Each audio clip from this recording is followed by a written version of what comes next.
Welcome to the midnight hour, when shadows stretch long and secrets begin to feel heavier than they should. Tonight, we step into Emily Carter's story. For 2 years she wrote letters to a federal inmate named Nathan Cole under a name that was not hers to him. She was Vanessa Bold, fearless, untouchable. It was supposed to stay safely on paper. Then Nathan was released 8 years early. Now he is standing on her welcome mat. 3 slow knocks echo through her apartment door.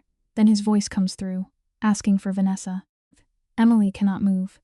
The fantasy she built in secret has found its way into the real world.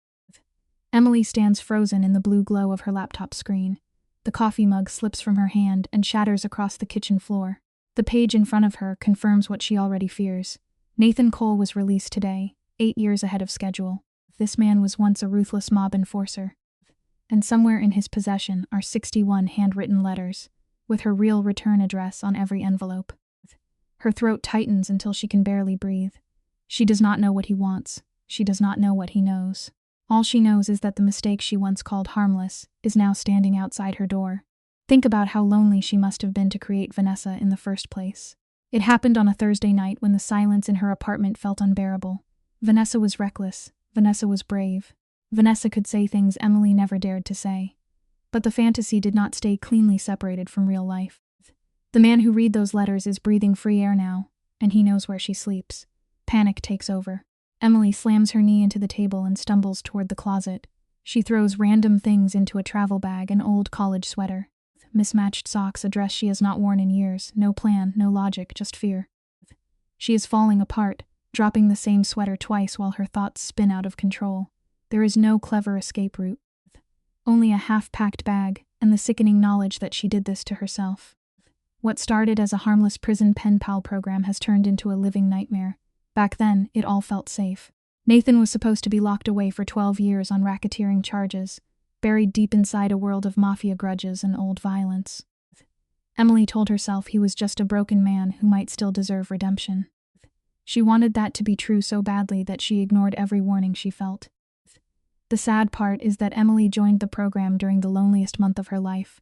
She felt invisible, fading inside the quiet of her apartment. When she was matched with prisoner 448,816 in Pennsylvania. She wrote her first letter as herself, shy, careful, apologetic, then she deleted every word. In the blink of that cursor, Vanessa was born. It was not confidence, it was escape. Emily was trying to outrun the woman she saw in the mirror, and for a while it worked. The letters made her feel alive again. That was what made the lie so easy to keep. By the 4th draft, Vanessa Reed had taken over completely. She was sharp, fearless, and unimpressed by a federal convict. She wrote like a woman who could not be shaken. But in one careless moment, Emily stamped her real return address on the envelope. She was sure a man like Nathan would toss the letter aside and forget her. He did not. His reply arrived 11 days later, now in the present. Those 3 knocks are still echoing through her hallway. The man outside is not rushing. He does not need to. He already knows the game has changed. And Emily is the only one still pretending it has not. The silence after the knocks is torture. Then his voice seeps through the wooden door. And it sounds exactly the way she imagined it during those long nights. Low, patient, terrifyingly calm. Then he says her real name, Emily Carter. Not Vanessa, Emily, he knows. The bag falls from her hand. She backs away until her spine hits the wall. Her phone is on the table. Only 15 feet away, but it might as well be across the city. She is trapped inside her own home, with a secret that has finally learned how to speak. Her mind screams at her to call the police, but what would she even say? Please help, my Mafia pen pal is outside because I lied to him for 2 years. The absurdity of it almost makes her dizzy. Then Nathan speaks again, calm enough to frighten her more than anger ever could. If he shouted, she could understand that. But this patience, this controlled waiting, belongs to a man used to owning a room without raising his voice. He even notices the shift of her shadow under the door and says he did not come to scare her. Somehow, that makes it worse. This is the moment when Emily either loses herself completely or finds the first piece of courage she has left. She presses both trembling hands against the wall and speaks into the dark. She tells this hardened former enforcer that if his goal is to make her feel safe, he is doing a terrible job, and then somehow he laughs. Not loudly, just a low, rough sound of real amusement. It shakes her because it matches the voice she has carried in her head for 2 years. The letters are no longer letters. The man behind them is standing 10 feet away, Trembling, she asks how he found her. Nathan dismantles her thin defense through the door. He tells her she practically drew him a map. Emily tries to argue that inmates are not supposed to have access to that kind of information. But Nathan was never just a man in a cell. He watched. He listened. Across 61 letters, he pieced her life together. The library where she works, the route she takes through the park, the loose stone she steps around when it rains. He even noticed how her handwriting tilted when she was tired. He had known who she was for 9 months. Emily feels exposed in a way no locked door can fix. Emily chokes back a sob and asks why he kept playing along for 9 months. On the other side of the door, Nathan lets the silence sit between them.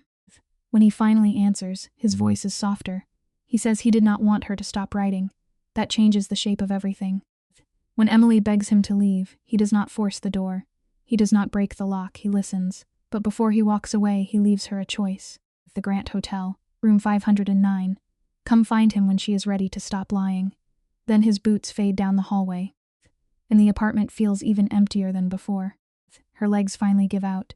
Emily slides down the wall, emptied by what just happened. The travel bag sits nearby, pathetic and useless.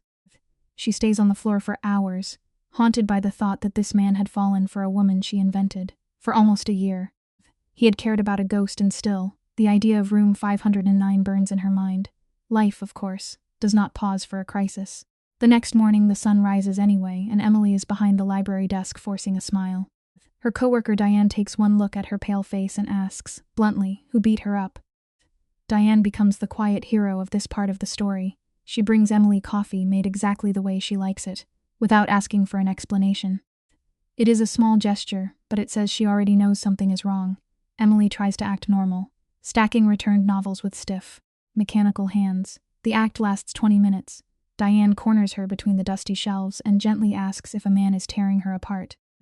Emily cannot even lie. She just looks down at the floor. Diane nods, understanding more than Emily has said, for the first time since Nathan knocked.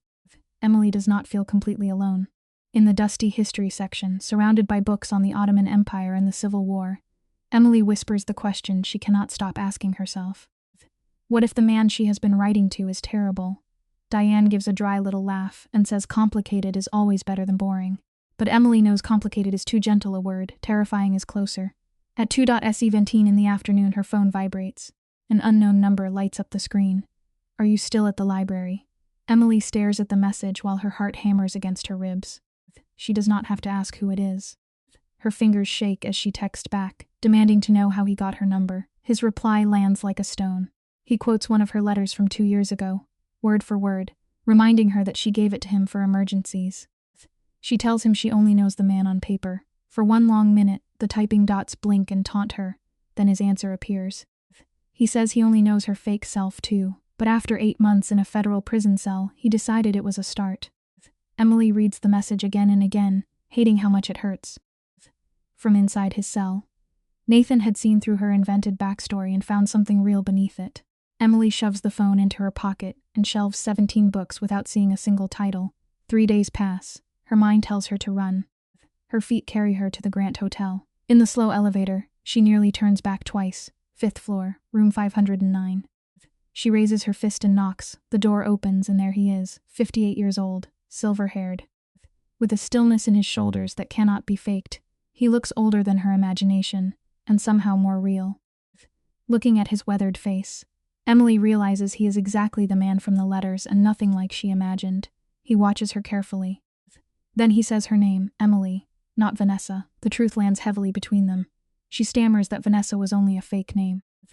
Nathan steps back and holds the door open without pressure. He tells her that her real self came through every letter anyway. Emily stays on the threshold, unable to move. She had sent him 61 letters and built a braver version of herself out of ink. Now the mask is gone, and all that remains is the woman who wrote them. Despite the lies, the fear, and the distance that paper had given them, something real had grown between them. Emily finally crosses the threshold. The door clicks shut behind her. For the first time in a long time, she lets the performance fall away.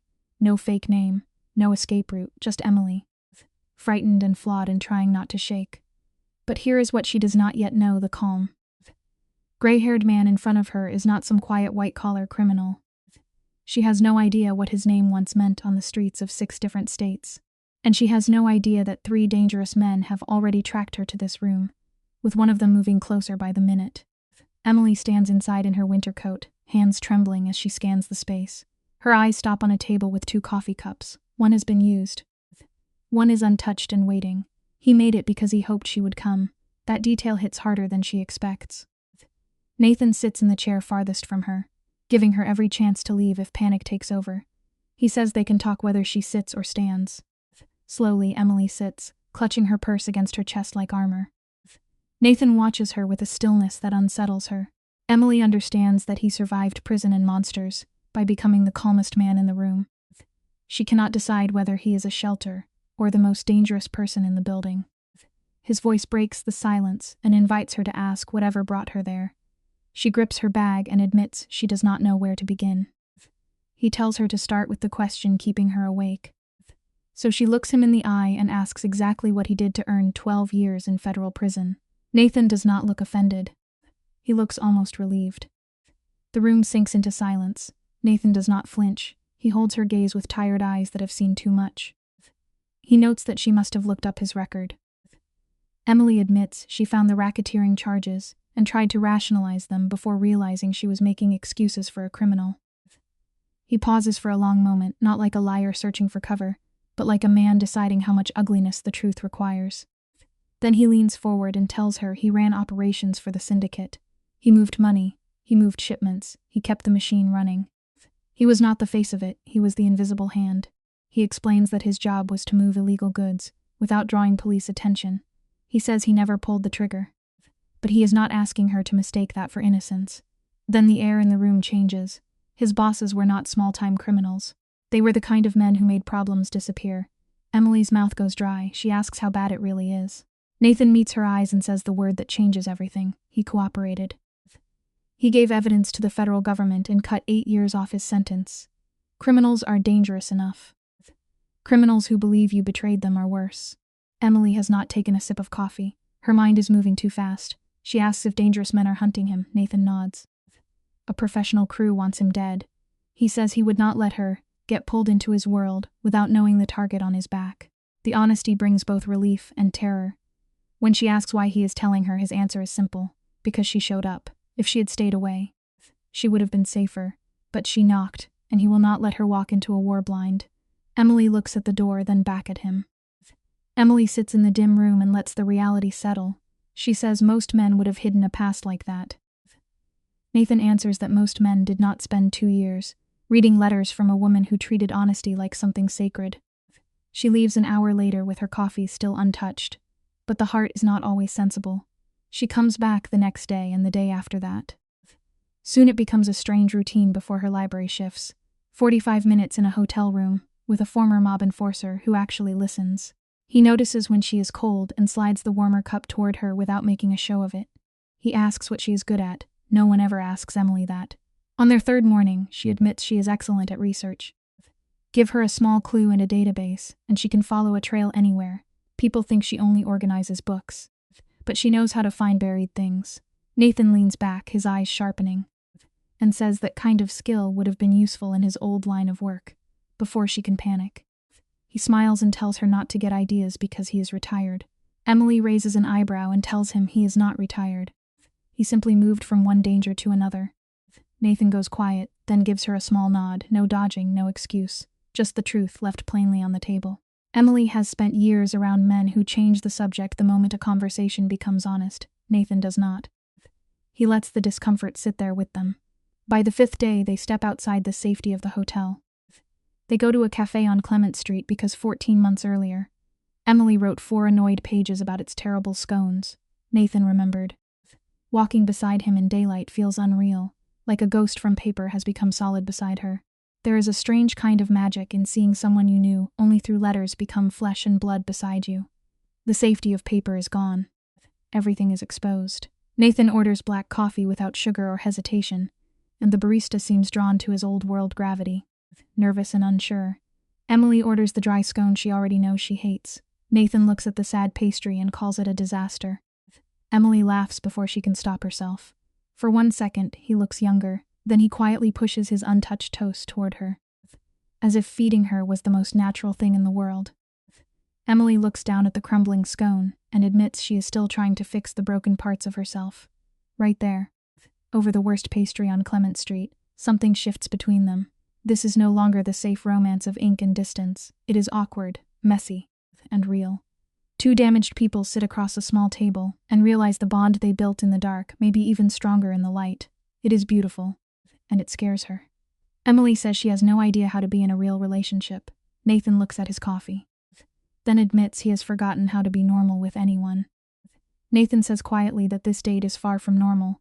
Emily smiles and says that makes them even. But peace never lasts long for people with ghosts behind them. On a rainy Tuesday, the air inside the library changes. Emily is shelving books when she hears footsteps, slow, measured, too deliberate. She turns and sees a man holding a large history book. His face is blank in the way trained men learn to be forgettable, but his eyes are fixed on her. "Miss Carter," he says. It is not a question. His cadence reminds her of Nathan, but there is no warmth in it. Emily's heart slams against her ribs, but her voice stays steady when she asks if he needs help. The stranger points toward a corner table and says they need to have a quiet conversation. He adds that no one wants a scene in a public library. It is an old threat dressed in polite words. Emily holds his dead gaze, then sits. The man takes the chair across from her and places both hands flat on the table, as if to seem harmless. It has the opposite effect. He looks like a predator, showing he does not need to hide his claws. He introduces himself as Travis Kane. Travis breaks the quiet by reciting the details of her days with Nathan, the hotel visits, the coffee orders, the exact streets they walk. With a hollow smile, he mentions that she always takes the left path through the park to avoid the loose stone. The blood drains from Emily's face.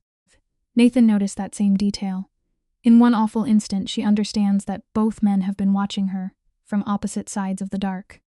She finds her voice and asks what he wants. Travis folds his hands with the calm of a man paid to take lives apart. He leans in and says Nathan left behind dark, unforgivable things. Travis lowers his voice. He tells her Nathan's past cannot be washed clean by a judge's signature. A monster does not get to walk out of prison and pretend he deserves an ordinary life. Then he delivers the real threat. If Emily tries to become Nathan's happy ending, she will be the first thing they take from him. Emily refuses to look away. She asks if that is a threat. Travis smiles without warmth and says he is only explaining the rules. He warns her that Nathan will claim his deal protects them. Before leaving, he plants one final poisoned seed. Ask him about Dominic Reeves. He whispers. Travis tells her to look into October 2019 and ask what really happened to Dominic. Then he stands and gives one last cruel twist of the knife. He asks whether a fragile woman hiding behind fake names can truly stomach real blood. He shoves the history book onto the wrong shelf and walks out as if nothing happened. Emily sits frozen. Her fingers fumble as she texts Nathan. "We need to talk." Less than a minute later, his answer appears.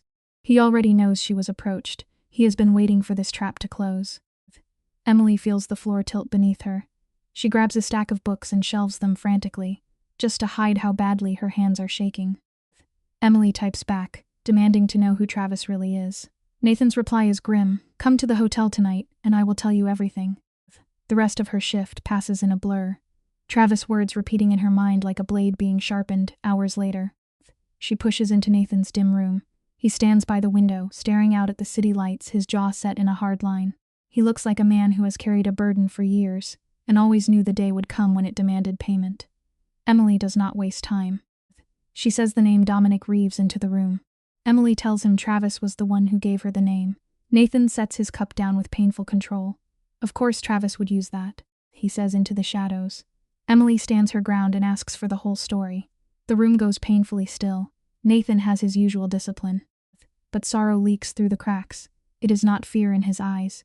It is the look of a man standing at the edge of a cliff, knowing his next words may destroy the only good thing left in his life. Finally, he exhales. In October 2019, a young man named Dominic Reeves worked near the money routes. Dominic made a deliberate, catastrophic mistake. Nathan explains that Dominic let greed rot his judgment. He stole syndicate money and set up an innocent man to take the fall. Emily stands still, letting the silence pull the rest of the confession from him. Nathan discovered the lie 4 days before the bosses did. He had a choice. He could turn away and let a blameless man burn, just as an enforcer was trained to do, but his voice drops as he admits what he chose. He handed Dominic over. Because of that decision, Dominic spent 8 months in a hospital bed and never walked the same again. The room goes dead quiet. Emily struggles to breathe. She asks if he is confessing that he sent a young man to be beaten half to death. Nathan does not blink. He says he only filed a piece of paper, then his eyes meet hers, and he gives her the part that matters. He knew what the syndicate would do with that information, and he handed it over anyway. He offers no excuse. Emily is frozen, for the first time. She misses Vanessa, the clever woman who always knew what to say. The real Emily is drowning in a truth that smells like blood. And yet one fact is impossible to ignore. Nathan has still not lied to her.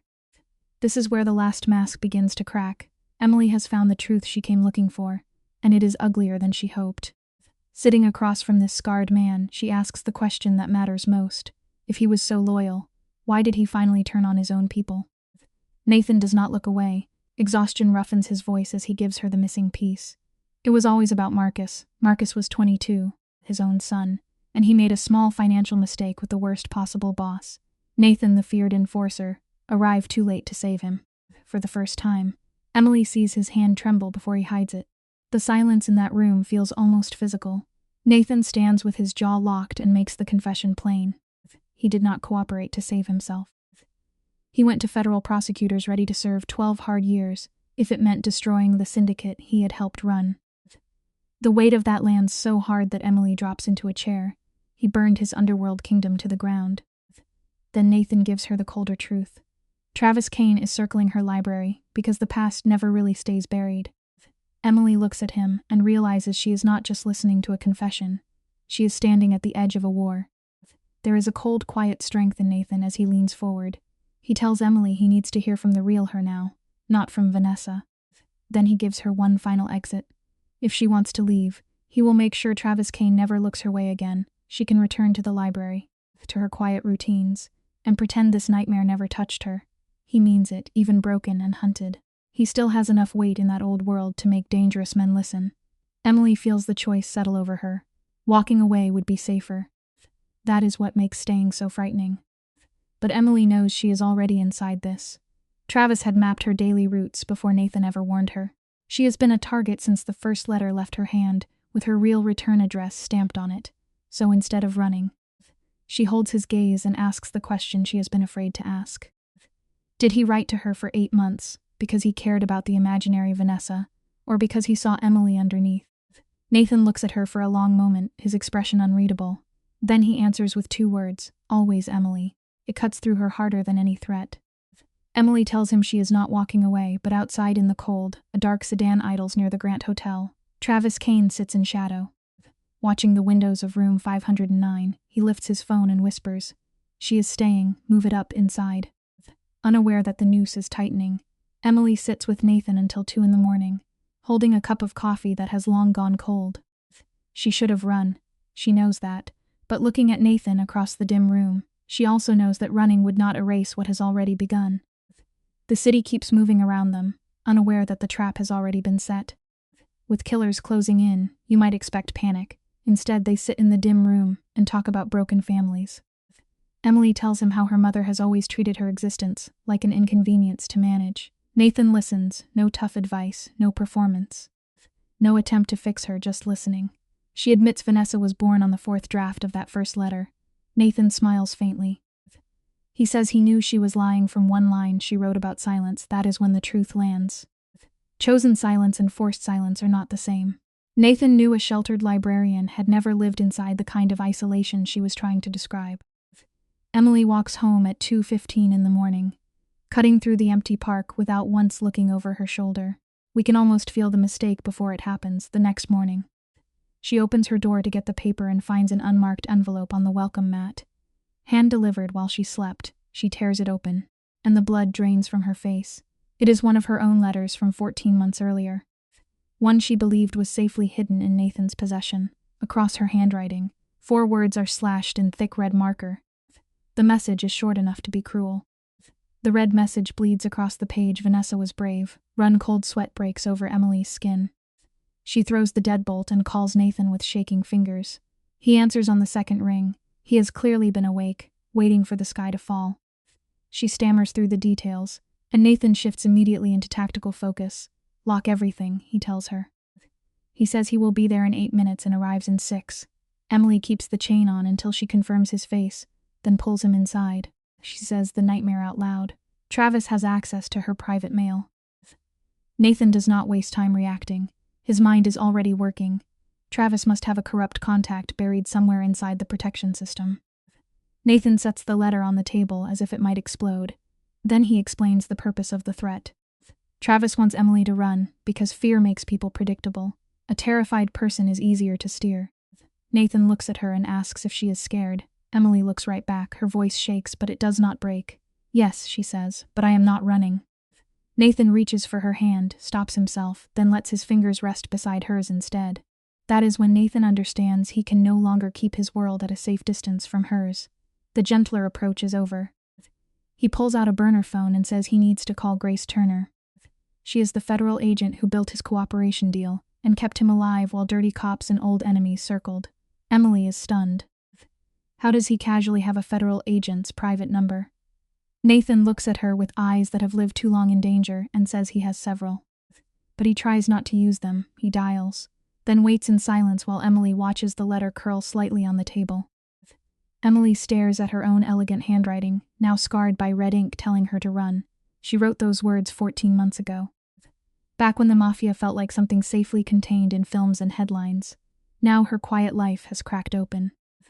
She asks Nathan how long Travis has been reading her private thoughts. Nathan does not soften the answer. Long enough to choose the one letter that would hurt most. It was not random. It was precise. That is what makes it so frightening. Emily folds her arms around herself, suddenly aware that every private confession she ever wrote may have become ammunition. Nathan explains that the red ink is not the real weapon, the access is. Travis is proving he can reach through locked doors and private rooms whenever he wants. But instead of collapsing, Emily grows still. She looks Nathan in the eye and asks to see every letter she ever sent him. She needs to know what Travis may have learned. I am a librarian, she tells him. I find buried things for a living. Let me be useful. Nathan studies her and realizes she is stepping fully into the fire. Then he reaches into his coat, pulls out a small brass key, and tells her about a storage unit on Brennan Street. Nathan admits that, as soon as he left prison, he locked her letters away in a secure unit. He knew men would come looking. And he refused to leave her words exposed. He saved every piece of her. 40 slow minutes pass before the burner phone vibrates. Grace Turner. Emily stands in the kitchen, making coffee only to keep her hands busy, while the marked letter lies face down on the table. Grace's voice comes through cold and sharp with no room for small talk. Nathan gives her the facts quickly. Emily listens to the tone of his voice and understands this is not fear anymore. This is survival. Grace understands the danger as soon as Nathan says the letter was hand-delivered. Local, she says, forcing him to hear it. Travis Kane is not directing this from a distance. He is in their city. Grace asks if the girl is there. Nathan looks at Emily and says yes. The agent's tone drops. They both know what it means. This is not a warning from a man passing through. It is a promise from someone who does not leave work unfinished. Emily snaps that the red marker made that clear. Grace orders Nathan to stay still for 48 hours while she hunts Travis down. Stay quiet, she says. Do not give him an opening. Then Grace gives them the part that drains the room of air. They had been watching Travis since Nathan got out, but 3 weeks ago he disappeared. She warns them not to force his hand and the call ends. 48 hours, that is all they have. Emily sits there staring at her own handwriting, now turned into a weapon against her. Her mind moves to the Brennan Street storage unit and the box holding 61 letters. Nathan, once feared by criminals across 6 states, kept every word, even after he learned the name was false. She does not know whether to feel protected or exposed. He kept those letters after he knew. Emily looks across the table at a man who once ran underground operations across 6 states. A man who burned his own criminal empire after losing Marcus. This hardened man read her false words for 8 months and answered anyway. Now she asks the difficult question. Was Travis right when he said Nathan would never get a normal life? Is there any world where a man like him walks away clean? Nathan sits with the question before answering. He does not know. That quiet answer hurts more than a lie. Emily realizes he is not selling her a fantasy. He is asking her to look at the truth and decide. Nathan meets her eyes, his voice steady and tired. Maybe there is a life where he gets out, he says, but that door may already be nailed shut. Then the 48-hour wait begins. Anyone who has waited for disaster knows the feeling. Time drags. Then suddenly it is at your throat. Emily goes to work at the library and tries to play normal. She shelves books while Diane talks about the same pen pal program that started the whole nightmare. Emily nods along while her mind screams about hitmen, red ink, and federal leaks. On the second day, Grace calls. And Emily knows before Nathan answers that something has gone wrong. Emily is done pretending she can stand apart from Nathan's world. When Grace speaks this time, everything shifts. Dominic Reeves has been found dead in a Southside warehouse, and the killer used Nathan's old signature method. It is not just murder. It is a frame. The silence in the hotel room turns thick. Nathan does not blink. His voice goes flat as he says he was in that room all night. And Emily was with him until 2:15 in the morning. Grace already knows. She pulled the hotel footage. Nathan is not the suspect. He is the target. Travis has just turned Nathan's past into a weapon. Nathan insists he is not moved, and Grace tells him she already checked the footage. He is being set up. Travis killed Reeves to pin the blood on Nathan, using a method so specific the police would assume Nathan had gone back to old habits. Grace warns that Travis has changed the entire board. This is no longer only about frightening Emily. It is about putting Nathan back in a federal cage. Emily watches Nathan absorb the betrayal. He goes perfectly still, fighting the urge to go to war. His hands close into fists, then open again, one finger at a time. Nathan asks for orders, his voice rough as stone. Grace tells him to do nothing. Sit tight, let her handle the federal side. Do not contact anyone from the old world. Then she adds that Emily needs to leave immediately. The farther she is from this, the better. The call ends. Nathan turns to Emily, face unreadable, and tells her to pack and go home. But Emily sees through him. She sees the rage boiling beneath the control, the panic he is trying to keep locked away. He is not just protecting her. He is trying to make the choice before she can.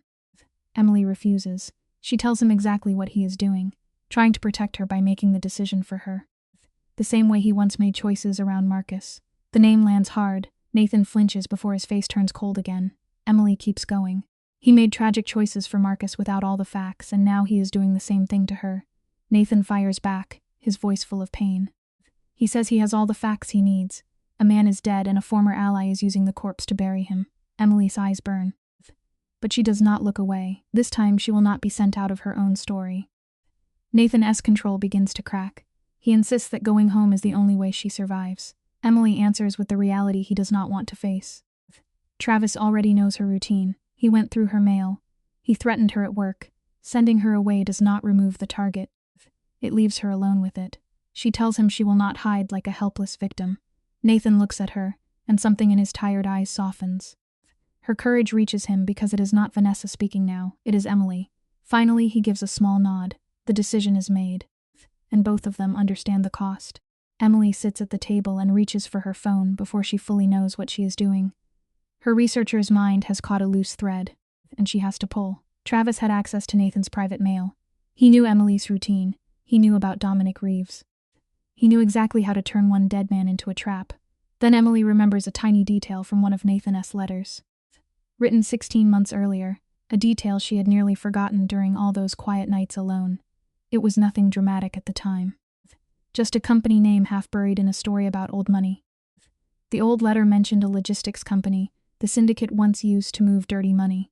Nathan had written around it carefully because the information was dangerous, but he had given her enough pieces. Emily logs into the library database from her phone. She pulls public records and compares them with Nathan's unsealed case files. In that dim hotel room, she becomes exactly what she always was, a hunter of buried facts. Diane once said Emily was frighteningly good at research because she did not look for what she wanted to find. She looked for what was actually there. Now that habit may keep them alive. It takes 40 minutes of digging through old records and one forgotten article, from 2018, to break the trail open. The company was supposed to have shut down years ago, but Emily finds a newer version of it, registered under a different name, using the same old address. Then comes the twist. One of the names tied to it belongs to Carver, a man from Nathan's own cooperation deal. The man who helped the government trace the money had been working for Travis all along. Emily stares at the screen, feeling the pieces click into place. This was not random. Someone inside the deal had been feeding Travis information. Emily tells Nathan she found the leak. He comes over and his eyes lock on the evidence. The wall around him cracks for a moment. Carver, he whispers. Carver was supposed to be one of the clean ones. He was the man who helped point the government toward the money. Emily gives him the final piece. Carver rebuilt the old company right after signing his plea deal. He was never clean. He had been feeding Travis from inside the whole time. That explains the letters, the mail, the roots, and the timing of Reeves' murder. Nathan looks as if someone has opened an old wound with a fresh blade. Nathan steps back, and the room seems to grow smaller. You can almost hear his mind working as the truth settles in. Carver had access to private files, Nathan's case, and every letter he sent to Emily. He sold all of it to the mob, giving Travis a map straight to their lives. The betrayal cuts deep because it means no place was ever truly safe. But Emily does not stay frozen. Her eyes harden. If Travis used the map to hunt them, then the map can work both ways. She looks down at the documents again. This time not as a victim, but as someone who has found the first real path out. Emily looks Nathan in the eye, and the whole room seems to shift. She is no longer a distant voice hidden in prison letters. She is standing in the trenches with him, holding the one piece of information that could tear the plot apart. "Call Grace," she tells him. "Tell her everything." Nathan reaches for the phone, then stops and studies her. He wants her to understand what this means. She is the key now. She found the proof. And the moment Travis learns that a target lands on her back, he needs her to know the danger before she chooses it. Emily swallows hard, but she does not step back. Emily realizes she has to become braver than the woman she invented. Nathan gives her a quiet look of respect, then makes the call. 40 minutes later, Grace Turner enters the room and immediately destroys Emily's expectations. No polished suit, no crisp federal charm. Grace wears a wrinkled jacket and the exhaustion of someone who has lived too many nights on adrenaline. She ignores Nathan and fixes her eyes on Emily. "You found the company," she says, "strictly business." Emily does not flinch. She confirms the records.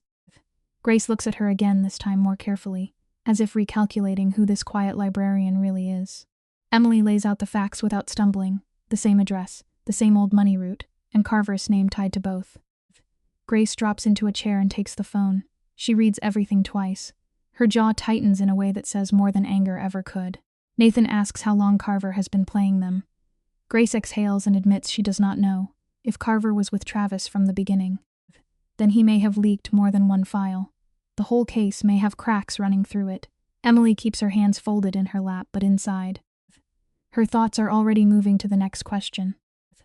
Grace lowers her voice and explains the ugliest part in plain terms. Carver gave the government enough real information to look useful, then slipped Travis the parts that mattered. Nathan's eyes darken. He says Carver gave real names to build trust. Grace nods. Travis used those names to decide who could be sacrificed. Then she delivers the name that makes the room go still. Dominic Reeves was on that list. Emily pieces it together. Travis did not kill Reeves only to scare Nathan. He removed a loose end and framed Nathan at the same time. It was cleanup disguised as revenge. The room goes quiet because everyone understands what that means. Grace looks at Emily with raw respect, finally understanding that this civilian is working at the level of professionals. "Yes," she confirms. "The murder was not a warning. It was cleanup. Reeves was removed while Nathan was pushed toward the blame." Nathan walks to the window and stands with his back to them. Emily has learned the rhythm of his silence. This is not defeat. This is a man absorbing betrayal and deciding what he will do with the pain then. Without turning around, he says one name. "Marcus." Grace freezes. Emily looks from one of them to the other, and realizes the story has just opened another wound. Nathan asks if Marcus was one of the names Carver leaked. Grace hesitates for only a fraction of a second. But in this world a pause is almost an answer. "Yes," she says quietly. "Marcus was in the early files." Nathan turns around. His face is locked down in that terrifying calm that comes before a storm. He connects the final bloody points. Carver leaked the name. Travis followed it. Marcus died 2 weeks later. Grace says they do not have proof. Nathan cuts her off with one soft command: "Find it." The room burns with tension. Emily feels his grief beside her like heat from a fire. This is no longer only an agent and an informant. What we are seeing is two battered people who have spent too long dragging themselves through the dark. Grace promises she will find proof. Nathan nods once and sinks into a chair. Emily slides her hand close to his, offering the only anchor she can. He turns his palm up, and their fingers lock. His hand is rough and cold. Hers is still shaking across the room. Grace copies Emily's research onto a secure drive. Before leaving, she pauses, still baffled, and asks how Emily found the connection. Emily glances at Nathan's hand covering hers, then back at Grace. The answer is simple. She followed the footnotes. Grace stands there stunned, realizing her financial team missed the trail years earlier. Emily meets her gaze and explains that the whole thing tied back to a footnote in an old document. Most people do not read footnotes, she says. I always read footnotes. Grace gives her a long, loaded look and warns her to stay close to Nathan because the streets are about to turn vicious. After Grace leaves, Emily turns and finds Nathan watching her. The air between them carries the same pull it has had since she walked out of hiding. He chuckles softly and repeats her line about reading the fine print. Nathan looks at her with something close to awe. He tells her she found in 40 minutes what trained people missed in a full sweep. Emily shrugs it off. They were looking for a target, she says. She was looking for the truth. Nathan does not let the moment pass. He steps closer. His gaze so steady it almost feels physical. He looks past the mask, past the fear, straight into the center of her. Then he admits something he kept from himself, back in a concrete cell, writing his worst truths into those letters. He told himself it was only easy because she was far away and safe. His voice drops. He says he thought spilling his heart onto paper had no consequences because she was distant and unreachable. But that was not the truth. He opened up because she was honest first. Even behind a false name, she gave him more reality than anyone had in years. He had been starving for that still. He refuses to be selfish.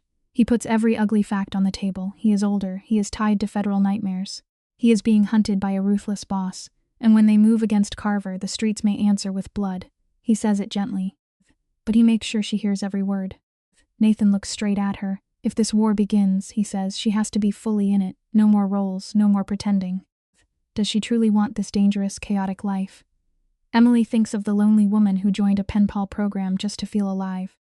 She created a false identity, but every envelope carried something real. She looks at Nathan and does not blink. He does not get to push her away in the name of keeping her safe. She has spent her life fading into the background, and she is done running. Nathan's hard expression softens in that silence. Both of them understand the answer. The wall Nathan has kept around himself for years finally cracks, revealing something raw and human beneath it. Emily understands that she is seeing the man he tried to bury. They make a quiet agreement with a single word. By 7 the next morning. Emily wakes stiff in a hotel chair. Nathan is still working, running on black coffee and vengeance, before answering the ringing phone. He gently pulls the blanket higher over her knees. It is such a small, careful gesture that her chest aches. Then Grace's voice cuts through. They caught Carver at 4 in the morning, and he is already talking. For the first time in days, the enemy has lost a piece. Emily stares at the records and feels the floor drop beneath her. Travis Kane has not merely been passing through. He owns a hidden property 6 blocks from her library. He has been settling in. A predator was building a nest right beside her life. Grace's voice crackles through the phone, heavy with the truth. For a man like Travis, finished means Nathan is either locked away or dead. Grace tells them to stay put, while a car comes for them. Nathan does not panic. He goes still, already mapping the battlefield in his head. Emily looks at him and realizes she can read that stillness now. The truth hits Emily hard. For weeks, while she sorted books and laughed with Diane over coffee, Travis was nearby, a ghost in the stacks. A silent hunter memorizing her life. The violation cuts deep. Nathan's voice is low when he tells her this is where the ice cracks. With Carver talking to Grace, Travis's network is starting to fracture. A man losing power does not surrender cleanly. He makes one desperate move and tries to burn the room down with him. Emily thinks of Diane's desk, the park path, the loose stone in the rain, and all the ordinary things Travis turned into targets. Nathan's voice turns rough. Travis Kane is not a man who runs. Emily feels dread settle in her stomach. He is going to strike before Grace can contain him. How much time do they have? Hours, Nathan says. Maybe less. Then Emily's phone rings. Sharp and ugly in the room. 8:47 in the morning. Unknown number. Nathan is still on the line with Grace. But Emily already knows who is calling. She answers, and Travis' smooth, unhurried voice slides through like freezing water. He still believes he holds the leash. Emily grips the phone so tightly her knuckles go white. Travis does not waste time. He mocks Emily's clever little filing. Emily tries to hold her ground with a thin denial, but he only laughs. Hollow and cold. Paperwork, he says, is just a story waiting to be twisted. It will not tie him to Dominic Reeves. Let the courts decide. Emily answers, though her hands are shaking. Travis says he is already taking care of the courtroom problem. What frightens her is not anger in his voice. There is none, only execution. Then he orders her to take a walk. He sounds certain she will obey. That certainty makes Emily's stomach turn. Leave the hotel now, Travis says. He gives her 10 minutes to walk north on Clement Street if she wants to learn what happens next to Nathan, to her, and to Diane. Emily's breath breaks. Diane, her innocent co-worker, who makes coffee and jokes and has no idea what kind of war has brushed against her life. Travis twists the knife by naming the street where Diane parks every morning. He knows everything. Then the line goes dead. Emily lowers the phone and looks at Nathan, terror tightening around her ribs. It is one thing to choose danger for herself. It is another to drag Diane into it.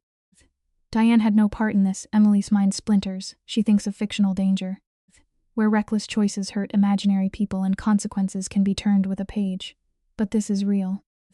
Her thoughts crash into the storage unit on Brennan Street, the 61 letters, and Nathan, the man who knew she lied for 8 months and stayed anyway.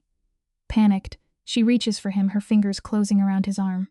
She shows him the screen. Unknown call. 40 seconds. The warmth leaves Nathan's eyes, replaced by something lethal and cold. Tell me every word, he says. Emily repeats it, hating how her voice shakes.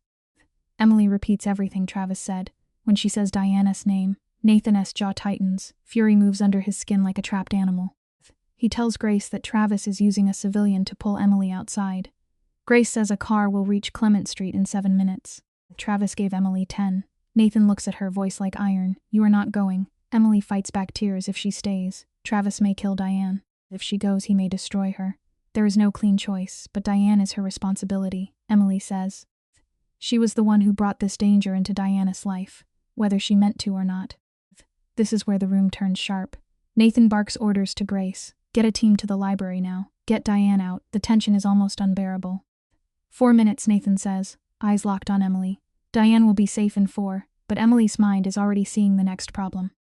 Travis will be on Clement Street, waiting for someone who never arrives. Nathan nods grimly. When he realizes the trap is empty, he will know they outplayed him. Or worse, he will pivot to something none of them can predict. Emily wipes her face with the heel of her hand and forces herself to think.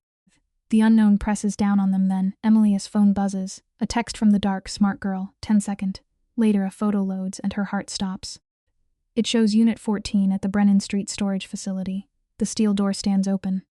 In the harsh light sits the box holding her 61 letters. But that is not the worst part. Beside the box sits Carver, smiling into the camera. He is not locked away. He is not in federal custody. He is in the middle of her life's most private wreckage, holding the camera like a trophy. Emily cannot breathe for a moment. Emily passes the phone to Nathan in the dim room. He studies the photo, his expression hardening. Grace said they had Carver, Emily whispers. Nathan's answer is rough. They did, he says, but someone cut the leash. He calls Grace, voicemail. He tries the backup number. A strange voice answers, saying the line is secured. Nathan ends the call at once. His eyes meet Emily's and the truth settles over them. Travis has more people inside. Emily thinks of the letters, the footnotes, the long nights she spent decoding trails no one else noticed. If Grace's line is compromised, they cannot trust the path they were given. Emily's thoughts race faster than the shadows in the room. Then she stops chasing the loud answers and focuses on what is right in front of her. She remembers an address buried in a 2017, filing a detail the team had missed. Nathan, she asks, are any parts of your deal public? He watches her carefully. Some of them, he says. Emily is already searching on her phone. If Carver was released and slipped back into the system, someone had to sign the paper. Their name is in the record. Nathan goes still as the realization reaches him. The footnotes, he says. The footnotes, Emily repeats, and the fear drops out of her voice. Her hands steady as she opens the legal archives outside. The world is coming apart, but in the glow of her screen she finds her footing. She is not a soldier, she does not carry a gun. But she can read the buried language of corrupt men better than anyone in the room. It takes 11 minutes to find the right sections and 4 more to reach the mark. The name stares back at her. She hands the phone to Nathan. For 1 second his unreadable mask cracks, and raw pain flashes through his eyes before he buries it again. You know him, Emily says quietly. Nathan stares ahead, ghosts rising behind his eyes. I testified in front of him, he mutters. The man approved the deal. Nathan takes a slow breath as the truth sinks in. That name should not be buried in a footnote. The order should have come from somewhere else. Somewhere cleaner. He stands, shadow settling across his shoulders. Travis was never the real mastermind, he says. Travis was the street-level distraction. The man on the screen is the ghost pulling strings from above. Emily looks at the name and feels betrayal turn cold in her stomach. There is a bitter irony in it. A powerful official, protected by status and buried paperwork, has been exposed by a quiet librarian on an ordinary Tuesday. Emily and Nathan stand at the edge of something huge. Do they give it to Grace? Nathan shakes his head. At this point, they cannot be sure who is clean. They have to go over everyone and send it straight to the Inspector General. Travis may own people in the streets, but he cannot buy the entire government at once. Emily grips the phone, ready to send the proof into the light. For the first time, the facts are moving faster than fear. Nathan paces, sweat gathering at his temples. He tells her to upload everything now, before Travis can erase them from the board. Emily's hands move quickly, sending the company records, Carver's connection, and the photo from the storage unit. At 9:23 in the morning, the payload goes through. A confirmation number appears on the screen. Nathan immediately writes it on the back of his hand with a pen. It is a small, heartbreaking gesture. He has lived through too much betrayal to trust a screen alone. Emily sees it and says nothing, but the sight stays with her. Nathan steps away from the glow of the phone and knocks a slow rhythm against the hotel wall, signaling the agents outside and hoping they have not already been bought. Then he sits, staring at the 9:23 timestamp like a man waiting for judgment. Emily's phone vibrates, cutting through the silence. It is Diane, safe at the library and somehow still herself. She texts that 2 enormous federal agents are crowding her desk and claiming they are there for protection. Emily types a frantic apology and promises to explain later. Her hands are still shaking, but Diane is alive. For one small second, that is enough. Even with danger everywhere, Diane sends a joke about the federal agents, completely unaware of the full stakes. Emily reads it aloud. And something small and fragile happens. Nathan smiles, a real smile, brief but unmistakable, from a man whose soul has been clenched for too long. Then the peace breaks. Nathan's burner phone vibrates on the desk. It is an unlisted number he memorized years ago. The Inspector General is calling. They received the data, and the machine is finally moving. A voice asks if they are secure. Emily answers honestly. They are behind a cheap wooden door and exhausted down to the bone. Quiet moments rarely stay quiet in a story like this. Nathan barely answers before Grace calls, her voice shaking. This is not the controlled agent Emily has seen before. Grace has been hit with an administrative hold. Someone high up saw the file and paralyzed her to protect the cartel. She tells them to stay where they are, but it is already too late. The heavy sound of tactical boots echoes from the hotel lobby, moving upward. Nathan straightens, Emily rises beside him. Their eyes meet in the thick silence. Whatever happens, he whispers. We hold the line. She repeats it back. When Emily repeats those words, the timid librarian vanishes. She is no longer hiding behind a desk or a fake name. She is holding live evidence and refusing to let go. The boots thunder down the hall, closer with every second. Emily Carter, who spent most of her life avoiding shadows, plants her feet. The marching stops outside the door. Nathan grips the handle and braces for blood. Emily stands close behind him. Neither of them breathes. 3 hard knocks rattle the wood. A sharp voice announces the Inspector General's office and cites the exact minute of their file upload. Nathan does not relax. Nathan is a survivor, so he does not simply open the door for strangers claiming to be saviors, with a cold edge in his voice. He orders them to slide badges under the door. A federal seal scrapes across the carpet, and the engraved name matches the secure text exactly. Only then does he unlock it. 2 exhausted agents stand in the hallway. The woman skips every polite word and tells them to grab their things and move. The official Emily exposed had benched Grace less than an hour ago. That means the upload hit something vital, and the compromised people inside the system are scrambling. The female agent looks at Emily as if this quiet woman just handed her the keys to a fortress. She says the evidence chain is the cleanest she has ever seen in organized crime. Nathan, with a rare flicker of pride, says Emily is a librarian. The agent asks if Emily can trace the digital footsteps. Without hesitation, Emily says every timestamp is categorized and ready. The male agent gives a disbelieving laugh. A civilian has just delivered a mob boss on a silver platter. Then the moment ends and they move. They file down the hallway in a tight formation, not panicked, calculated. They crowd into the elevator. Nathan stands close enough that his shoulder presses against Emily's, and neither of them moves away in the chaos. That small point of contact becomes an anchor. Nathan breaks the silence and asks where Travis is. The agent's face tightens. Travis disappeared 20 minutes ago. The moment Emily uploaded the files, he began running. Emily pieces it together almost instantly. Travis must have someone watching the server, waiting for his name to trigger an alert. The agents stare at her, stunned. She hardly notices. Her mind is already following the trail he left behind. Emily explains it with calm precision. If Travis bought someone inside, then he likely had alerts built into the network. Audit the access logs, she says. Do it now. The female agent is already texting as they push through the side doors into the cold night. An armored SUV waits in the shadows. They climb inside, and soon Emily is brought into a federal fortress. The air hums with the frantic energy of a task force trying to bring down an empire before it slips away. They are led into a bright, sterile conference room and handed bitter black coffee. Emily drinks it because her hands need something to do. For the next 3 hours, Emily commands the room. She sits at the head of the table and calmly walks seasoned investigators and a prosecutor through the trail she uncovered.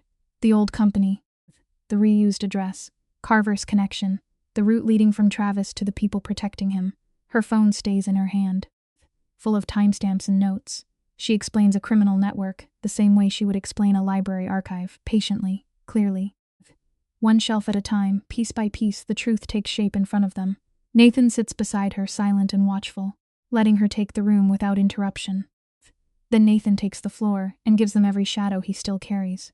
He lays out the cartel's cash flow, the old roots, the hired men, and the betrayal that followed. He strips away his own defenses, because there is no other way to destroy them. You can see the change in his posture. He is no longer only trying to survive, he is hunting. At 11:42, the female agent's phone lights up. She reads the message, and her eyes widen. Travis Kane has been captured on a deserted avenue while trying to steal a car. He is in chains.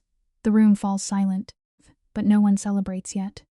Nathan's voice cuts through the room. What about Carver? The agents confirm the safe house is surrounded. Carver is isolated, waiting for orders from a master who will never call again. Nathan gives a grim, knowing smile. Carver will break once he learns Travis is caged. He will trade every secret he has for the chance to breathe free. In a world built on blood money, loyalty lasts only as long as the money does. The prosecutor admits the case may depend on that betrayal. Emily pushes away her cold coffee and looks around the room. Then she asks the question everyone is avoiding. Who is going after the man who protected all this? The standoff that follows is a lesson in control. The prosecutor exchanges a burdened glance with the agents and hides behind the phrase ongoing investigation. Emily remains still. She asks whether her filing gives them enough to cut out the corruption. Silence stretches until they finally admit it does. Yes, it is enough. Emily nods. Nathan leans close and asks why she is not demanding more blood. Her answer is quiet and cold. She unlocked the door. Now they have to walk through it. Nathan looks at her with awe, not because she is fearless, but because she knows exactly when to stop pushing. Then Emily says something that changes the air between them. She tells Nathan she learned patience by writing to a man who always took 11 days to answer. His breathing stops. He realizes, maybe for the first time, how deeply those letters shaped her too. He stares at her, stunned that she counted the days. Then she tells him she remembers every one of the 61 letters, including the one where his ink blurred because his hand must have been shaking. The room fades around them. Under the table, his rough hand finds hers, and their fingers link for the rest of the meeting. The irony is almost too perfect. The move against Grace came through the same corrupt channel Emily had exposed in a footnote. Once the right people saw the file, that blockade became evidence instead of protection. It took less than 4 hours to crack open. By afternoon, Grace storms into the room, vibrating with controlled rage. Her sharp eyes go straight to Emily. The quiet librarian was the one variable she had not calculated. Grace drops into a chair and asks again how Emily found the hidden trail. Emily calmly says she already explained her method. Grace leans closer and says the answer matters more now. Grace slams a paper folder onto a table crowded with glowing screens. In a digital war room, actual paper feels like a threat. She says that same company had been checked years before, and both times the file was buried. Then she gives them the fatal detail. The man who buried it reported directly to the official Emily named. The heir leaves the room. Nathan stares, realizing the Mafia connection had been protected for years. Grace looks at Emily and says the obscure archive she found was not in any federal database. Emily does not smile. She only says the archive was never gone, it was ignored.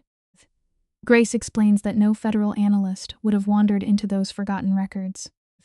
You only find a trail like that if you know library systems like the back of your hand. Nathan gives a small smirk and says, "So you needed a librarian." Grace actually agrees. She looks at Emily with measured respect and says the evidence chain is the cleanest she has seen in 14 years. No guesses, no leaps. Just facts. Then she asks directly if Emily has done this kind of digging before. Emily stays calm and says she finds things people want hidden. Grace nods, understanding exactly what kind of person she is facing. The shadows are finally starting to break. Grace says Travis is cracking. He gave up Carver and confirmed the protection network. But he is still silent about Marcus. Nathan's jaw tightens as old pain rises into something like vengeance. Grace stays steady. They are pulling the old phone records, and Marcus will not be forgotten. Nathan thanks her in a flat voice. Grace stands and warns them to remain available for 72 hours. Then she looks hard at Emily and asks if she is going to be a problem. Emily does not blink. She says she is a librarian. She keeps receipts and she is never late. Grace Turner does something nearly impossible. She smiles. It is brief, gone almost as soon as it appears, and then she is back in command. By 4:30, Emily and Nathan are cleared to leave. The same armored SUV takes them out through the side exit, but the air inside has changed. The suffocating pressure has lifted, though neither of them fully trusts the quiet yet. Emily sits beside Nathan and watches the city blur past the window as the day settles into her bones. The war is not over. But the truth is finally out. Without being asked, the car stops at the library first. Nathan told the driver to stop at the library because he knew Emily needed to check on Diane. Inside, Diane is at the front desk, buzzing with the wild energy of someone who has survived a mob movie without knowing all the details. When she sees Emily, she announces loudly that this is the woman who brought federal agents to her workplace. Emily apologizes, but Diane is almost delighted by the drama. She waves a business card and says the intense agent gave it to her for protection. Then the humor drops.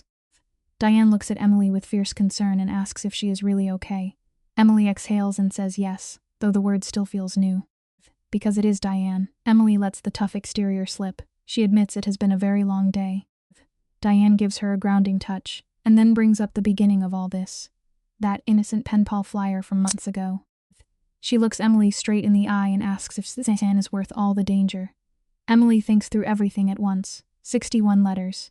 A dangerous man who knew she had lied and kept writing anyway. Secret files. A hand holding hers while agents tore through the mess of her life.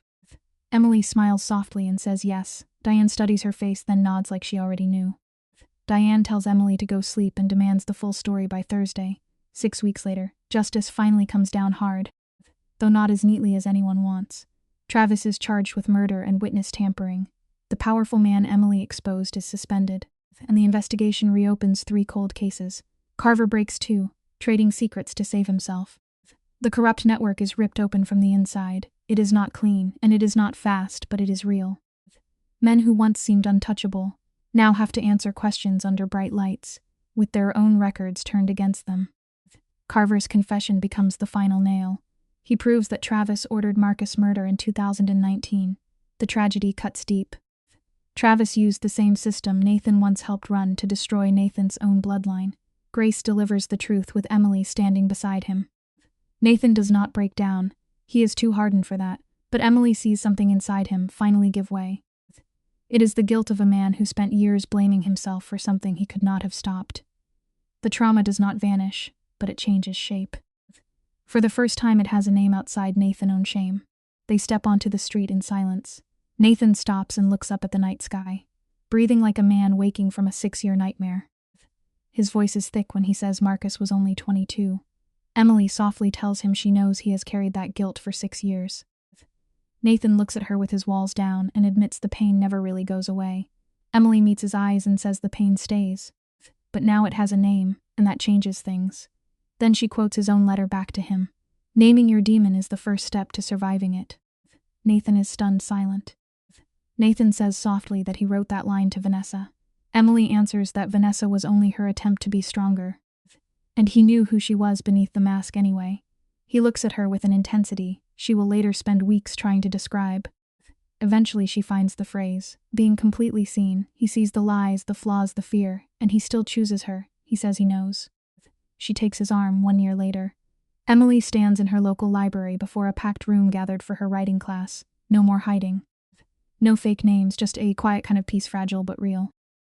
The scene is almost impossible to believe after everything that came before. Emily is running a small writing workshop, and the room is full of people carrying their own stories. A retired teacher, a 70-year-old man holding decades he has never spoken aloud, a woman who admits she lived under a fake identity, so long she forgot who she was before it. Emily looks at her with quiet understanding, because she knows that feeling too well. In the back row, Nathan sits with a paper cup of coffee. He comes every week and says almost nothing. He knows how to read a room, and he knows this one belongs to Emily. Emily opens her worn notebook at the same library table, where 1 year earlier, her life began to come apart. She stands and reads the first line. The first lie I ever told him was my name. The room goes silent, not polite silent, the kind of silence that comes when people recognize truth. Then she reads the next line. The first truth he ever gave me was that I was worth finding anyway. No one moves. The retired teacher presses her lips together. The old man looks down at his hands. Emily feels the weight of her old shame in the room, but it no longer owns her. The dust has settled, and Emily is back in the warm familiarity of the library workshop. A student closes her eyes, shaken by the prompt. Emily breathes in the scent of old paper and looks past the shelves at the ordinary piece she nearly lost. Her gaze drifts to the back row. Nathan sits in the shadows with his paper cup of coffee, watching her with the quiet intensity of a man who has found an anchor after years of storm. Emily closes her notebook and speaks to the room. Write me the moment you stopped pretending, she says. Some people lower their eyes. Others begin writing immediately. When the workshop ends, people leave with the weight of their own memories folded into their pages. Diane locks the library doors and gives Emily a knowing look before disappearing into the night. Nathan steps out from the shadows to walk Emily home. The night air is clear now. No black sedans at the corner, no burner phones. No red marker bleeding across old letters. The nightmare is finished, or as finished as nightmares like that can ever be. Travis Kane is buried in a federal cell.